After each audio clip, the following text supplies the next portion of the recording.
Well, earlier I spoke to Vanessa Neumann, a former US diplomat and president of Latin American consultancy Asymmetrica.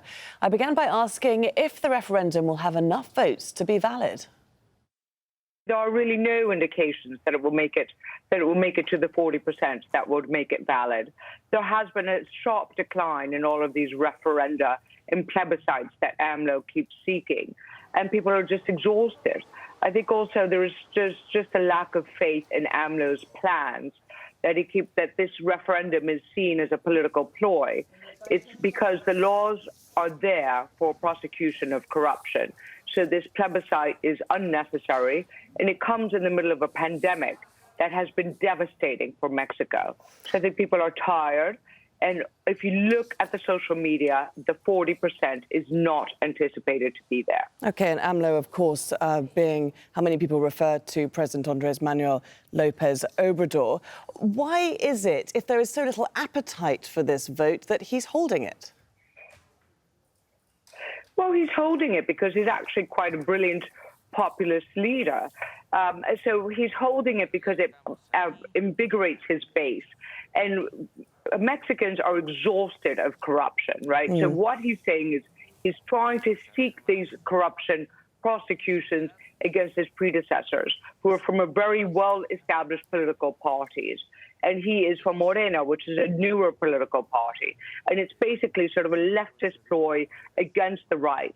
But actually, it's unnecessary because you can just prosecute people for corruption once they are out of the presidency.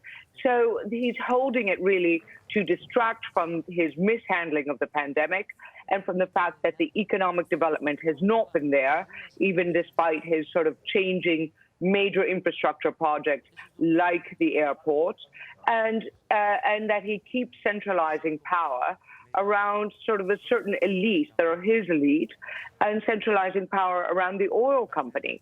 So he has not actually delivered what he said he would do, which is anti-corruption, an improvement in the living standards of the poor, an increase of delivery of services to the poor, and actually the murder rate, despite the pandemic, is as high as it ever was under the drug cartels. Some of the presidents he's seeking these so-called prosecutions against, already their statute of limitations have already run out.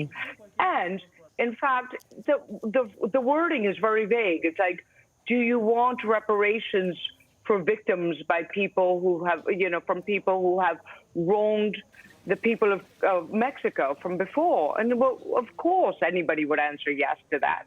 But there is no set mechanism, because on the one hand, the wording is so vague that it's meaningless because there's no mechanism set up.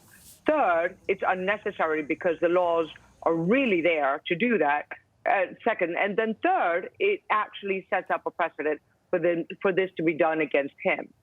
So it's, I agree, it's a very strange political ploy, and I don't think that it will actually lead for any benefits for the Mexican people.